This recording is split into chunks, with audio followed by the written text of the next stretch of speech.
Good morning students. आज के इस वीडियो में हम जो टॉपिक ले रहे हैं वो टॉपिक है भारतीय संघीय व्यवस्था या संघीय शासन व्यवस्था, इंडियन फेडरल सिस्टम। सबसे पहले तो ये जानना जरूरी है कि संघीय शासन व्यवस्था किसे कहते हैं। संघीय शासन व्यवस्था का अर्थ क्या होता है, इससे क्या तात्पर्य है। तो विश्व में इस रूप में शासन व्यवस्थाओं के दो प्रकार होते हैं, एक संघीय शासन व्यवस्था, दूसरा एकात्मक शासन व्यवस्था। एकात्मक शासन व्यवस्था का प्रमुख उदाहरण देश जो माना जाता है वो ब्रिटेन है। ब्रिटेन में एकात्मक शासन व्यवस्था है, जबकि संघीय शासन व्यवस्था का सबसे प्रमुख उदाहरण देश अमेरिका को माना जाता है, जहाँ शुद्ध संघात्मक व्यवस्था है। अमेरिका के अलावा भारत में, कनाडा में, अमेरिका में, ऑस्ट्रेलिया में, सोवियत संघ में, इनमें संघात्मक शासन व्यवस्था है। संघात्मक शासन व्यवस्था किसे कहते हैं, एकात्मक शासन व्यवस्था किसे कहते हैं, इसको समझना जरूरी है। संघात्मक शासन व्यवस्था को समझने के लिए इससे पहले एकात्मक शासन व्यवस्था किसे कहते हैं इसे हम देखते हैं। एकात्मक शासन व्यवस्था उसे कहते हैं जिसमें शासन की सारी शक्तियां एक ही केंद्रीय सत्ता के पास या एक ही केंद्रीय सत्ता में निहित होती है। अर्थात शासन की सारी शक्तियां, सारी की सारी विधायी या कानून निर्माण की शक्तियां संघीय शासन व्यवस्था में, संघीय शासन में, केंद्र के शासन में निहित होती हैं। अर्थात कानून बनाने की सारी शक्तियां संघीय संसद में निहित होती हैं। अर्थात शक्तियों का विभाजन नहीं किया जाता। शक्तियों का विभाजन केंद्र और राज्यों के बीच में नहीं होता। संविधान केंद्र और राज्यों के बीच में शक्तियों का विभाजन नहीं करता। उसे एकात्मक शासन व्यवस्था कहते हैं। पूरी की पूरी शक्ति केंद्र की सत्ता के पास होती है, केंद्र के पास होती है। राज्यों को संविधान के द्वारा कोई भी शक्ति नहीं दी जाती। राज्य या स्थानीय संस्थाओं को शक्तियां केंद्र अपनी मर्जी से देता लेता रहता है। जबकि इसके विपरीत संघीय शासन व्यवस्था उसे कहते हैं जिसमें केंद्र व राज्य मिलकर आपस में एक संघ का निर्माण करते हैं या समझौते के द्वारा एक संघ का निर्माण करते हैं। और संघीय शासन व्यवस्था में केंद्र व राज्यों के बीच में संविधान के द्वारा शक्तियों का स्पष्ट विभाजन कर दिया जाता है तथा केंद्र व राज्य दोनों अपनी अपनी शक्तियों का प्रयोग करते हैं। इसका मुख्य आधार सहमति होता है। इसका मुख्य आधार सहमति होता है। भारत में संघात्मक शासन व्यवस्था है। भारत के संविधान में संघात्मक शासन व्यवस्था को अपनाया गया है। अर्थात भारत के संविधान में केंद्र व राज्यों के बीच में शासन की शक्तियों का स्पष्ट विभाजन किया गया है। जैसा भारत के संविधान को हम पढ़ते हैं और भारत के संविधान को हम देखते हैं कि भारत के संविधान में अगर हम देखें तो भारत के संविधान के भाग 11 में अनुच्छेद 245 से 263 तक केंद्र राज्य संबंधों का वर्णन किया गया है।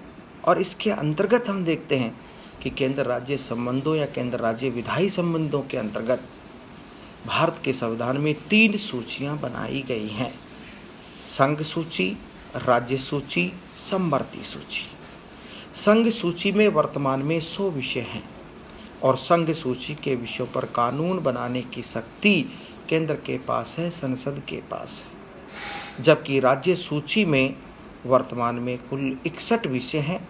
मूल रूप से 66 थे, वर्तमान में 61 हैं। और राज्य सूची के विषयों पर कानून बनाने की शक्ति राज्यों को दी गई है, राज्यों के विधानमंडलों को दी गई है।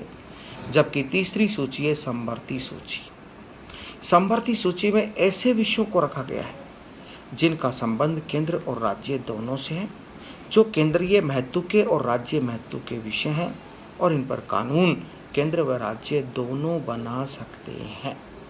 अर्थात समवर्ती सूची के विषयों पर कानून बनाने की शक्ति केंद्र व राज्य दोनों को दी गई है।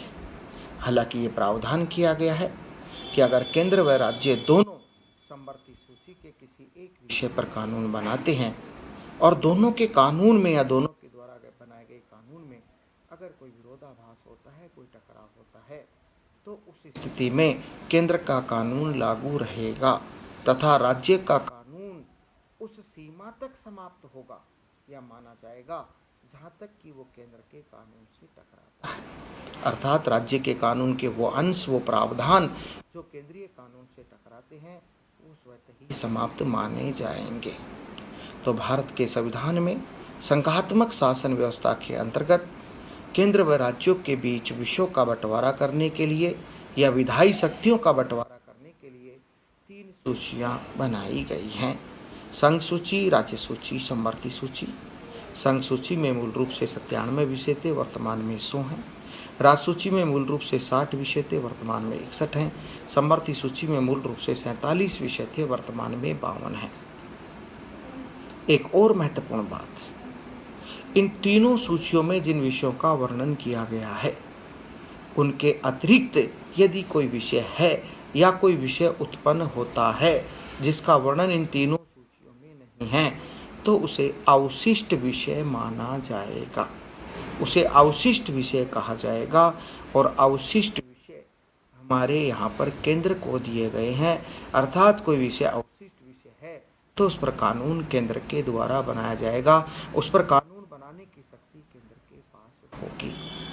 फॉर एग्जाम्पल कुछ महत्वपूर्ण अवशिष्ट विषय हैं जैसे आतंकवाद का विषय, वैश्वीकरण का विषय, साइबर क्राइम का विषय। ये ऐसे विषय हैं जिनका वर्णन किसी भी सूची में नहीं है तो इनको अवशिष्ट विषय माना जाता है। अब हम संवैधानिक दृष्टि से, ये तो संघात्मक शासन व्यवस्था का एक अर्थ मैंने आपको समझाया। अब हम संवैधानिक दृष्टि से देखते हैं कि भारत के संविधान में संघीय शासन व्यवस्था के क्या प्रावधान है या कहाँ पर प्रावधान किए गए, संघीय शासन की विशेषताएं क्या है और भारत की संघीय व्यवस्था किस प्रकार की संघीय व्यवस्था है। तो मित्रों, ये संवैधानिक रूप से बात बहुत इंपॉर्टेंट है कि भारत के संविधान के पहले ही भाग में, भाग 1 में, और अनुसूचियों की बात करें तो पहली अनुसूची में, भारत के संविधान के भाग 1 में अनुसूची 1 में संघीय शासन व्यवस्था के प्रावधान किए गए। भारत को संघ बनाने का प्रावधान किया गया है। संघ और उसके राज्य, इनका वर्णन किया गया है। संविधान के भाग 1 में संघ और उसका राज्य क्षेत्र का वर्णन किया गया है। संघ और उसके राज्य क्षेत्र का ही वर्णन भाग 1 में अनुच्छेद 1 से लेकर 4 तक किया गया है। अर्थात संविधान के पहले भाग में कुल 4 अनुच्छेद हैं और इसी भाग में संघीय शासन व्यवस्था का प्रावधान किया गया है। संविधान का अनुच्छेद 1 बहुत ही महत्वपूर्ण है, कई बार प्रतियोगिता परीक्षाओं में भी क्वेश्चन आता है। और संविधान के भाग 1 में अनुच्छेद 1 में किस बात का वर्णन है, तो संविधान के अनुच्छेद 1 में भारत को संघ बनाने का प्रावधान है, वर्णन है। संविधान का अनुच्छेद 1 ये प्रावधान करता है कि इंडिया अर्थात भारत राज्यों का संघ होगा। इंडिया अर्थात भारत, इंडिया जो कि भारत है वो राज्यों का संघ होगा। India is the union of states, ये प्रावधान अनुच्छेद 1 में किया गया है। अर्थात संविधान का अनुच्छेद 1 स्पष्ट इस बात का प्रावधान करता है कि भारत राज्यों का संघ होगा। और संविधान के अनुच्छेद 1 में भारत के लिए 2 शब्दों का प्रयोग हुआ है, 2 नामों का प्रयोग हुआ, इंडिया और भारत, और उसे राज्यों का संघ बनाया गया है। राज्यों का संघ मतलब ऐसा संघ जो राज्यों से मिलकर बनेगा, जिसका निर्माण सभी राज्य मिलकर करेंगे, केंद्र के साथ सभी राज्य मिलकर करेंगे, राज्यों का संघ होगा। यहाँ एक इंपॉर्टेंट बात और बता देता हूं मैं आपको मित्रों। संघीय संघ के लिए, संघ शब्द के लिए अंग्रेजी में फेडरेशन शब्द का प्रयोग होता है। फेडरेशन, फेडरेशन का मतलब संघ होता है। लेकिन भारत के संविधान में संघीय व्यवस्था के होते हुए भी संघ शब्द का प्रयोग नहीं हुआ है, अपितु संघ की जगह यूनियन शब्द का प्रयोग हुआ है। जैसा कि मैंने भी आपको बताया था, India is the union of states है, India is the federation of states नहीं है, यूनियन ऑफ स्टेट्स है। इसका मतलब क्या हुआ? इसका मतलब क्या हुआ? फेडरेशन और यूनियन में क्या अंतर है? यूनियन का मतलब संघ नहीं होता, संगठन होता है। और यूनियन शब्द हमने जानबूझकर उसमें रखा, क्योंकि यूनियन शब्द जोड़ने का नाम है। अर्थात India is the union of states, सभी राज्यों का यूनियन होगा, संगठन होगा।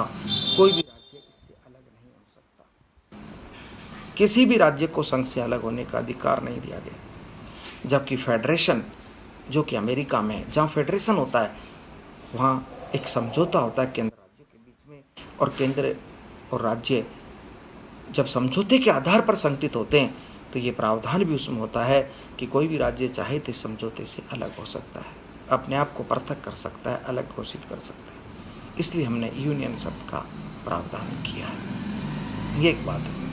यहाँ पर अनुच्छेद 3 भी इंपॉर्टेंट है। संविधान का अनुच्छेद 3 ये प्रावधान करता है कि संसद अपने साधारण बहुमत से भारत संघ में नए राज्यों का गठन कर सकती है, पुराने राज्यों के नाम, सीमा व क्षेत्रों में परिवर्तन कर सकती है। अर्थात अनुच्छेद 3 ये प्रावधान करता है कि अगर भारत संघ में नए राज्यों का गठन होगा, किसी भी राज्य के नाम, सीमा और क्षेत्रों में परिवर्तन होगा, तो ये काम करने का अधिकार शक्ति संसद को प्राप्त होगी और संसद इस कार्य को साधारण बहुमत से कर सकती है।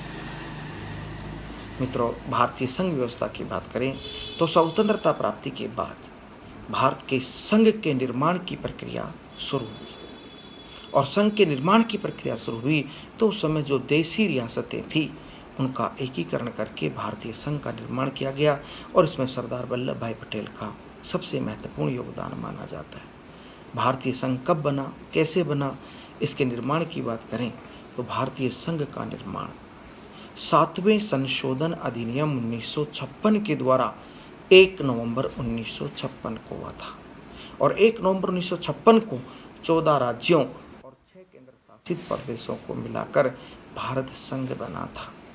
इसके बाद भारत संघ में अनेक नए राज्यों का गठन हुआ। 6 के बाद एक 7वां केंद्र शासित प्रदेश 1962 में पुडुचेरी बना, और यहाँ पर 14 राज्यों के बाद 15वां राज्य जो भारत संघ में शामिल हुआ गुजरात था 1960 में, और 15 से लेकर 16, 17, 18, 19, 20, 21, 22 भारत संघ में कुल 29 राज्य बने। 29वां राज्य 2004 में बना, आंध्र प्रदेश से अलग होकर तेलंगाना बना। अतः भारत संघ में अब तक कुल 29 राज्यों और 7 केंद्र शासित प्रदेशों का गठन किया गया है। लेकिन यहाँ एक बात और इम्पोर्टेंट है जो मैं आपको बता दूं कि 5 अगस्त 2019 को जम्मू कश्मीर राज्य से धारा 370 अनुच्छेद 370 के विशेष प्रावधानों को समाप्त किया गया, और इन विशेष प्रावधानों को समाप्त करने के साथ ही कश्मीर का राज्य का दर्जा भी समाप्त कर दिया गया, और कश्मीर के राज्य के दर्जे को समाप्त करके जम्मू कश्मीर को एक केंद्र शासित प्रदेश बना दिया गया, और केंद्र शासित प्रदेश बनाकर 2 भागों में बांट दिया गया, लद्दाख, जम्मू कश्मीर। जम्मू एंड कश्मीर अलग केंद्र शासित प्रदेश बन गया, लद्दाख अलग केंद्र शासित प्रदेश बन गया। तो 29 में से राज्यों की संख्या घटकर 28 रह गई, और केंद्र शासित प्रदेश जो कि 7 थे उनकी संख्या बढ़कर 9 हो गई। उनकी संख्या बढ़कर 9 हो गई। इस तरह से भारत संघ का निर्माण हुआ है। भारत के संविधान की बात करें तो अगली इंपॉर्टेंट बात जो हमारे सामने आती है कि संघात्मक शासन व्यवस्था की विशेषता क्या होती है, या भारत के संविधान में संघात्मक शासन व्यवस्था की क्या प्रमुख विशेषता है। तो मित्रों, भारतीय संविधान में संघात्मक शासन व्यवस्था की जो प्रमुख विशेषताएं हैं या ली गई हैं, रखी गई हैं, वो है पहली विशेषता केंद्र एवं राज्यों के बीच शक्तियों का विभाजन, जो कि संघात्मक शासन व्यवस्था की सबसे प्रमुख विशेषता होती है, और वो भारत के संविधान में भी है। केंद्र और राज्यों के बीच में शक्तियों का विभाजन, जैसा कि मैंने आपको शुरुआत में बताया कि भारत के संविधान में संघात्मक शासन व्यवस्था का प्रावधान किया गया, और भारत के संविधान में 3 सूचियां, संघ सूची, राज्य सूची, समवर्ती सूची बनाकर केंद्र राज्यों के बीच में शक्तियों का विभाजन कर दिया गया। अतः संघात्मक शासन व्यवस्था की सबसे प्रमुख विशेषता होती है केंद्र व राज्यों के मध्य शक्तियों का विभाजन, जो कि भारत के संविधान में भी हमें देखने को मिलती है। ये पहली विशेषता है। संघात्मक शासन व्यवस्था की दूसरी प्रमुख विशेषता होती है संविधान की सर्वोच्चता। अर्थात संघात्मक शासन व्यवस्था में संविधान सर्वोच्च होता है। क्यों? क्योंकि संविधान के द्वारा ही केंद्र व राज्यों के बीच में शक्तियों का विभाजन किया जाता है और शक्तियों का विभाजन करके केंद्र और राज्य दोनों की सरकारें अपनी अपनी सीमाओं में रहकर संविधान के अंतर्गत अपनी अपनी शक्तियों का प्रयोग करते हैं। अतः संविधान सर्वोच्च होता है। संसद सर्वोच्च नहीं होती, विधानमंडल सर्वोच्च नहीं होता, संविधान सर्वोच्च होता है क्योंकि केंद्र राज्य की सरकारों को संविधान के अंतर्गत रहते हुए अपनी शक्तियों का प्रयोग करना पड़ता है। संघात्मक शासन व्यवस्था की तीसरी प्रमुख विशेषता होती है स्वतंत्र न्यायपालिका।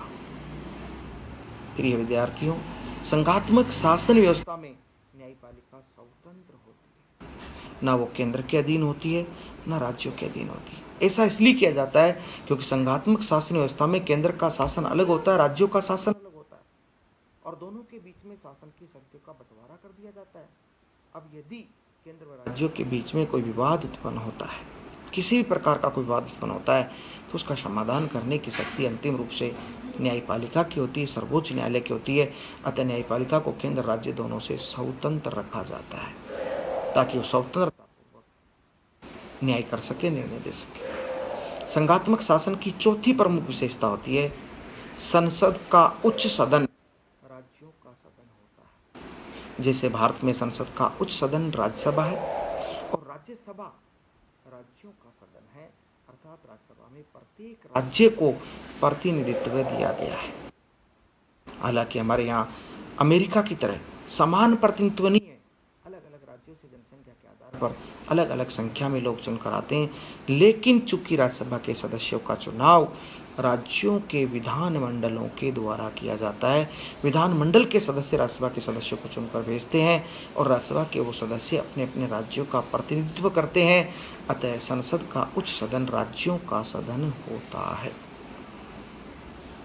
इसकी पांचवी विशेषता है दोहरा शासन।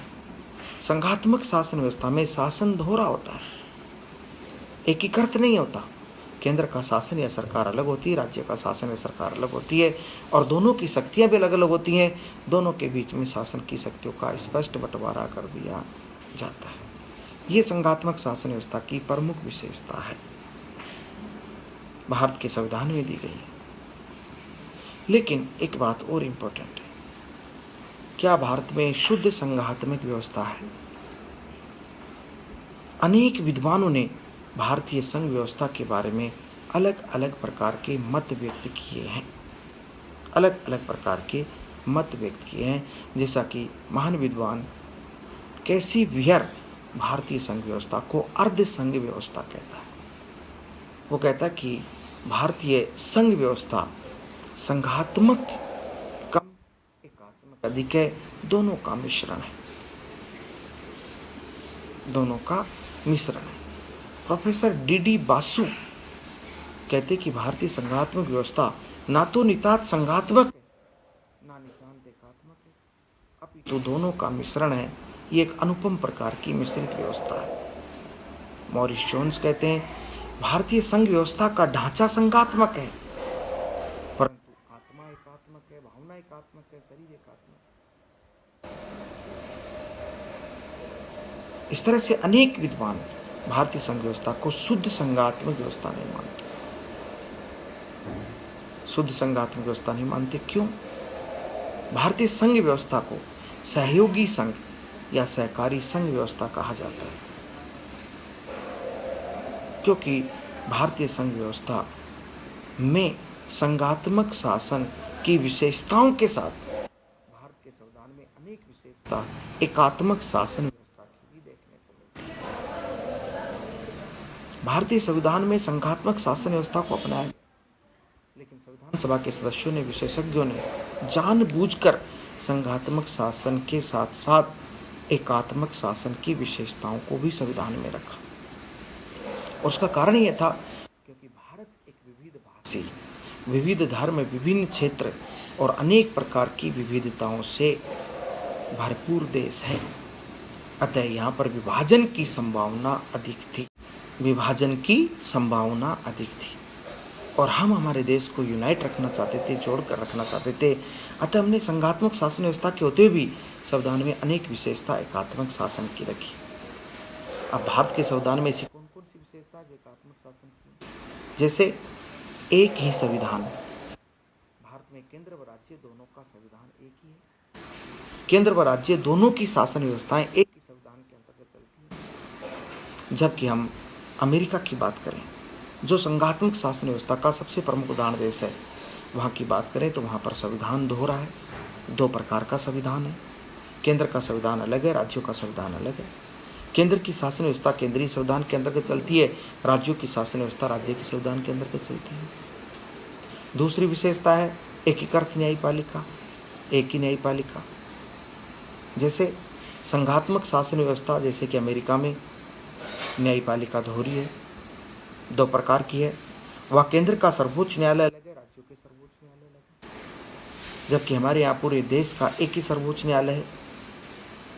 केंद्र व राज्य दोनों उसी के अंतर्गत आते हैं और राज्य स्तर पर जो उच्च न्यायालय है वो भी राज्यों के अधीन नहीं आते, वो भी केंद्रीय सर्वोच्च न्यायालय या केंद्रीय न्यायपालिका के अधीन आते हैं।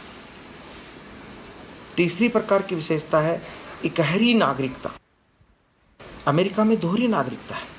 संघात्मक शासन व्यवस्था वाले देशों में दोहरी नागरिकता का प्रावधान होता है, अर्थात एक व्यक्ति को राज्य की नागरिकता अलग दी जाती है, केंद्र की नागरिकता अलग दी जाती है। राज्य की नागरिकता मिलने के बाद राज्य के संविधान में दिए गए अधिकार उसे प्राप्त होते हैं। केंद्र की नागरिकता या देश की नागरिकता मिलने के बाद केंद्र के संविधान में दिए गए अधिकार उसे प्राप्त होते हैं। जबकि भारत में एक ही नागरिकता है, पूरे देश के नागरिकों को एक ही नागरिकता दी गई है। भारत की नागरिकता अलग अलग राज्यों की नागरिकताएं नहीं दी गई हैं। हालांकि जम्मू कश्मीर राज्य इसका अपवाद था, यहाँ के नागरिकों को दोहरी नागरिकता प्राप्ति, परंतु अब 370 के समाप्त होने के बाद उनको भी इकहरी नागरिकता प्राप्त है। चौथी विशेषता है शक्तियों का विभाजन जो किया गया है वो केंद्र के पक्ष में किया गया है। अधिकांश महत्वपूर्ण शक्तियां केंद्र को दी गई हैं। शुद्ध संघात्मक शासन व्यवस्था में केंद्र व राज्यों के बीच में शक्तियों का समान बंटवारा होता है, बराबर का बंटवारा होता है। लेकिन भारत के संविधान में ऐसा नहीं है। भारत के संविधान में अधिकांश महत्वपूर्ण शक्तियां केंद्र को दे दी गई हैं। राज्यों के पास कम शक्तियां हैं और जो शक्तियां हैं वो भी कम महत्व की है। राज्यों के पास रक्षा की कोई शक्ति नहीं है, बैंकिंग की शक्ति नहीं है, विदेश मामलों की शक्ति नहीं है, मुद्रा या आर्थिक शक्तियां नहीं है, ऋण लेने की शक्तियां नहीं है। ऐसी कई सारी शक्तियां जो राज्य के पास नहीं है। अतः संघात्मक शासन व्यवस्था के विपरीत शक्तियों का विभाजन भी बराबर नहीं किया गया, अपितु अधिकांश शक्तियां महत्वपूर्ण शक्तियां केंद्र को दी गई। संघात्मक शासन व्यवस्था में राज्य सूची के विषयों पर कानून बनाने के लिए पूरा अधिकार रखते हैं, स्वतंत्र होते हैं। लेकिन भारत में ऐसा नहीं है। राज्य सूची के विषयों पर कानून तो बनाते हैं, लेकिन विधानमंडल के द्वारा बनाया गया कानून, पारित विधेयक जब राज्यपाल के पास जाता है तो राज्यपाल चाहे तो उस विधेयक को राष्ट्रपति के पास भेज सकता है। फिर उस पर अंतिम निर्णय करने का अधिकार केंद्र के पास चला जाता है, राष्ट्रपति के पास चला जाता है। इसलिए हम कह सकते हैं कि राज्य सूची के विषय पर कानून बनाने के लिए स्वतंत्र नहीं है। अगर राज्य का विधानमंडल कोई भी विधेयक पारित करके राज्यपाल के पास भेजता है तो राज्यपाल अनुच्छेद 200 के अंतर्गत उस विधेयक को राष्ट्रपति के लिए आरक्षित कर सकता है और अनुच्छेद 201 के अंतर्गत उसे राष्ट्रपति के पास भेज सकता है। फिर उस पर अंतिम निर्णय राष्ट्रपति करता है। नेक्स्ट विशेषता है राज्यपाल की नियुक्ति केंद्र के द्वारा होना। हम अमेरिका की बात करें तो वहाँ राज्य का राज्यपाल अर्थात गवर्नर राज्य का प्रतिनिधि होता है, राज्य की जनता के द्वारा चुना जाता है। लेकिन भारत में ऐसा नहीं है। भारत में राज्य कार्यपालिका का प्रधान, नाममात्र का प्रधान राज्यपाल होता है। वो राज्य की जनता के द्वारा नहीं चुना जाता, वो राज्य का प्रतिनिधि नहीं होता, अपितु वो केंद्र का प्रतिनिधि होता है, केंद्र का एजेंट होता है और राज्य के संपूर्ण शासन प्रशासन और विधायी कार्यों की सूचनाएं समय समय पर केंद्र सरकार को भेजता रहता है। एक और विशेषता है आपातकालीन प्रावधान। संघात्मक शासन व्यवस्था वाले देश के संविधानों में, जैसा कि अमेरिका, आपातकालीन प्रावधान नहीं होते। वहाँ केंद्र आपातकाल लगाकर राज्यों की सरकारों को बर्खास्त नहीं कर सकता। जबकि हम भारत की बात करें तो भारत के संविधान में 3 प्रकार के आपातकालीन प्रावधानों का प्रावधान किया गया है। अनुच्छेद 352 के अंतर्गत राष्ट्रपति किसी भी राज्य में या पूरे देश में राष्ट्रीय आपात लगा सकता है। अनुच्छेद 356 के अंतर्गत संवैधानिक तंत्र की विफलता के आधार पर राष्ट्रपति किसी भी राज्य में राष्ट्रपति शासन लगा सकता है। और अनुच्छेद 360 के अंतर्गत राष्ट्रपति वित्तीय आपात लगा सकता है। और ये आपातकालीन शक्तियां एकात्मक शासन की विशेषता है, क्योंकि किसी भी प्रकार के आपात को लगाकर राज्य की शक्तियां केंद्र अपने हाथ में ले सकता है राज्यपाल के माध्यम से। एक और एकात्मक विशेषता है, संघात्मक शासन व्यवस्था वाले देशों में जैसा कि अमेरिका में राज्यों के नाम, सीमा और क्षेत्रों में परिवर्तन की शक्ति अधिकार राज्यों के पास होता है, अधिकांश शक्ति राज्य के पास होती है। लेकिन भारत में राज्यों के नाम, सीमा और क्षेत्रों में परिवर्तन की शक्ति राज्यों के पास नहीं है, अपितु केंद्र के पास है, संसद के पास है। तो भारत के संविधान में ऐसी कुछ महत्वपूर्ण विशेषताएं हैं जो संघात्मक शासन व्यवस्था के होते हुए भारत के संविधान को एकात्मक व्यवस्था की ओर ले जाती है। अतः हम कह सकते हैं कि भारत की जो संघ व्यवस्था है वो शुद्ध संघात्मक नहीं है, अमेरिकी जैसी संघात्मक नहीं है, अपितु इसमें संघात्मक व्यवस्था की विशेषताओं के साथ साथ अनेक विशेषताएं एकात्मक शासन की भी देखी जाती हैं। और इसलिए भारतीय संघ व्यवस्था को एकात्मकवादी संघ व्यवस्था या सहयोगी संघ व्यवस्था या सहकारी संघ व्यवस्था कहा जाता है। तो संघात्मक शासन व्यवस्था का ये स्वरूप भारतीय संघ व्यवस्था में देखने को मिलता है। तो मेरा मानना है कि संघात्मक शासन और एकात्मक शासन किसे कहते हैं, इसकी विशेषताओं के बारे में आपको अच्छे से समझ में आ गया होगा। इस वीडियो को मैं यहीं ख़त्म करूँगा और इसके बाद अगला वीडियो जो मैं लूँगा तो उसमें आपको ये बताऊँगा कि संघात्मक शासन व्यवस्था के अंतर्गत केंद्र राज्य संबंधों की जो प्रवृत्ति है वो कैसी है। तीनों सूचियों के बारे में विस्तार से हम डिस्कशन करेंगे कि उन पर कानून कब कैसे कौन बनाता है, उन सूचियों के विषय क्या हैं, प्रमुख विषय क्या हैं, इस पर हम विस्तार से चर्चा करेंगे अगली वीडियो में। इस वीडियो में यहीं तक।